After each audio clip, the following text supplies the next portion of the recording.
Joining me now to weigh in, representing Arizona's 8th Congressional District, Congresswoman Debbie Lesko. Congresswoman, thank you so much for joining me. So, Congresswoman, I'll ask you, have you guys heard any updates from the TSA as to how some of these migrants are traveling without proper identification? I mean, again, this is a national security risk, and I don't think it's being talked about enough.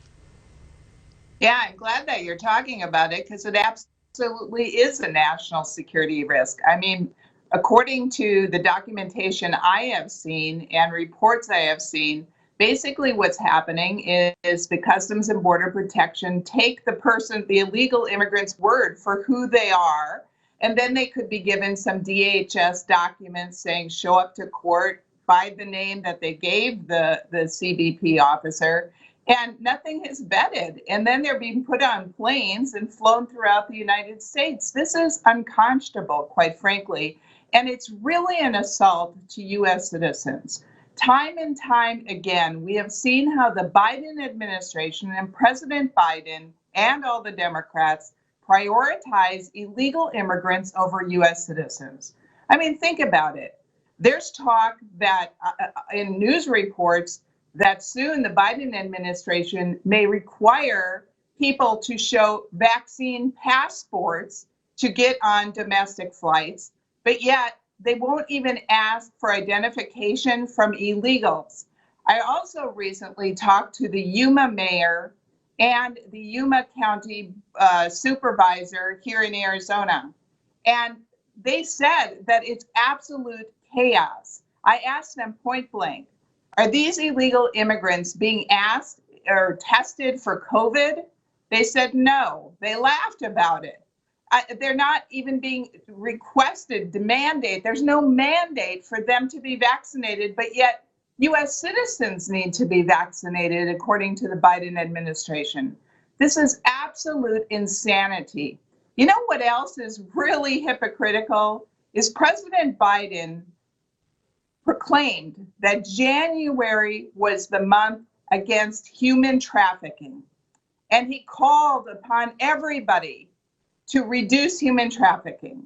So I wrote a letter, I'm leading a letter to President Biden himself saying, okay, we're going by your proclamation. I call on you to reduce human trafficking by closing the border. Of course, he's not going to do it because he wants open borders. Yeah, it's so hypocritical, and you brought up really great points here. Number one, we're still dealing with the pandemic. Nobody's checking the vaccination status or COVID status of those pouring through the border. Nobody's checking them before they are put on these planes and secretly shipped off to different states in the middle of the night without even alerting the governors in most cases.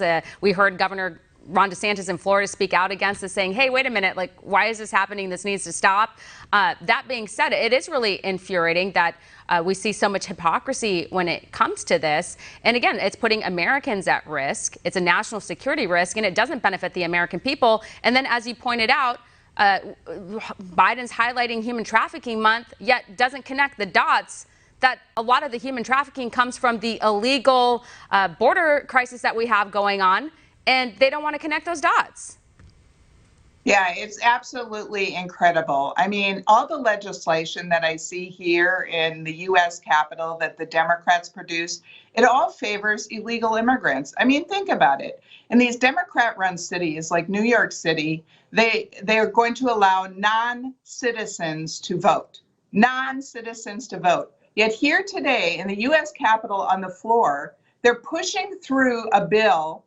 They're gutting out a NASA bill, a bill that was supposed to be for NASA and science and technology. They gutted it out and put in their election bills that would say states don't have to require voter IDs. We're going to prohibit it. We're going to prohibit states if they decide to prohibit ballot harvesting. Yet, I mean, this is absolute insanity. What is going on time and time again, the Democrats and President Biden are prioritizing illegal immigrants over U.S. citizens. And U.S. citizens have had enough. It's just enough already. And I hope that we get back the majority in next November to stop some of this insanity. You brought up the New York City example. We talked about that on the show this week.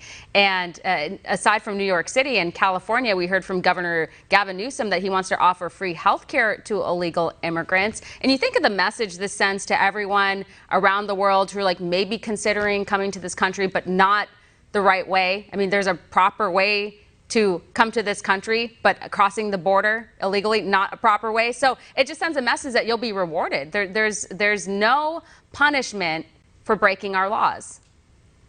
That's absolutely correct. We're incentivizing illegal immigrants to flood into our country. In fact, I'm a member of the Congress's Border Caucus, Border Security Caucus here.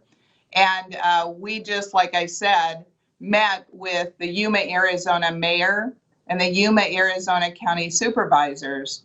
And, you know, they just said it's a total joke what is going on down there. And this when Biden says that he's reinstalled the Remain in Mexico policy that the court ordered him to do, he doesn't want to do it, but wants him to do.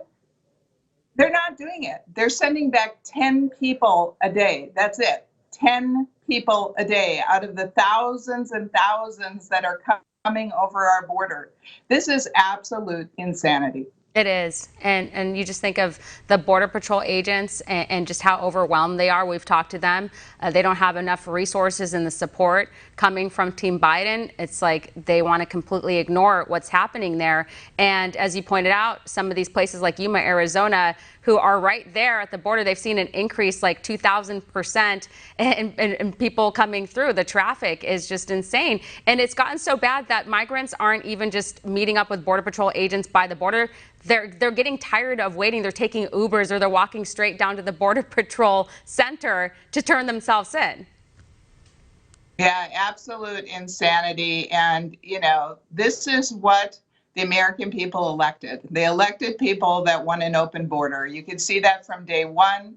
President Biden halted construction of the fence and the wall, even though the materials were already bought and paid for.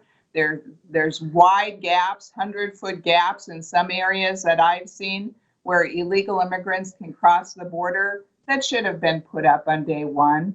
And then President Biden stopped all of the Trump policies, including the Remain in Mexico, where people that want to claim asylum from escaping their country, saying that it's too dangerous to return to their country, they would remain in Mexico while all their proceedings, court proceedings, went through. Well, that really dropped down the number of illegal immigrants under Trump that were wanting to come to the border. And, you know, another thing I just thought of is, you know, I don't think many people know this, but you know how we have these long lines for COVID testing and there's no supply of, or limited supply of these home COVID test kits?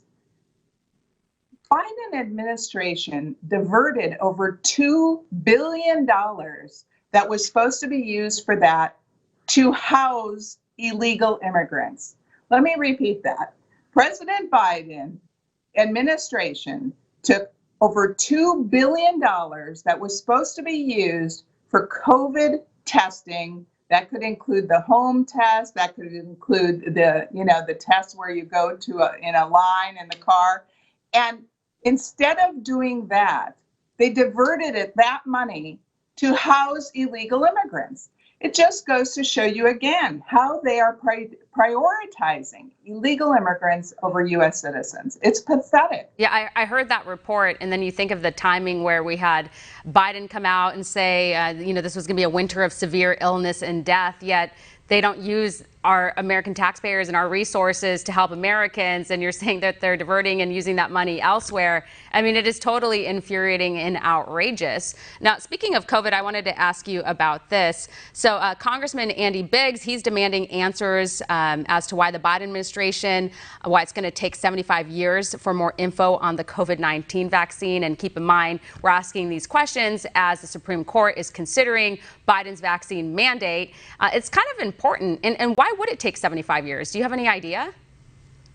That's absolutely ridiculous that the FDA only wanted to hand over 500 documents I think, a month, which would have taken over 75 years of all the documents. And so, thank goodness, a judge said, absolutely not. You have to turn over at least 55,000 documents a month. So now we're going to get the information on which they based emergency approval for the Pfizer vaccine out to the public in, I think it's like 8 months. So it's still 8 months, but at least it's better than 75 years. Absolutely ridiculous what the Biden administration wants and expects. They want American public to wait 75 years to get the answer. This is just unbelievable, isn't it? Yeah, it's like Alice in Wonderland. And, rather than just providing information and letting people talk to their doctors and make informed decisions for themselves about their health, they keep trying to ram down these vaccine mandates whatever way they can, whether it be through OSHA or now discussion through the states, depending on what happens at the Supreme Court. So, it's just so unfair. Well, Congresswoman, we're out of time. We appreciate your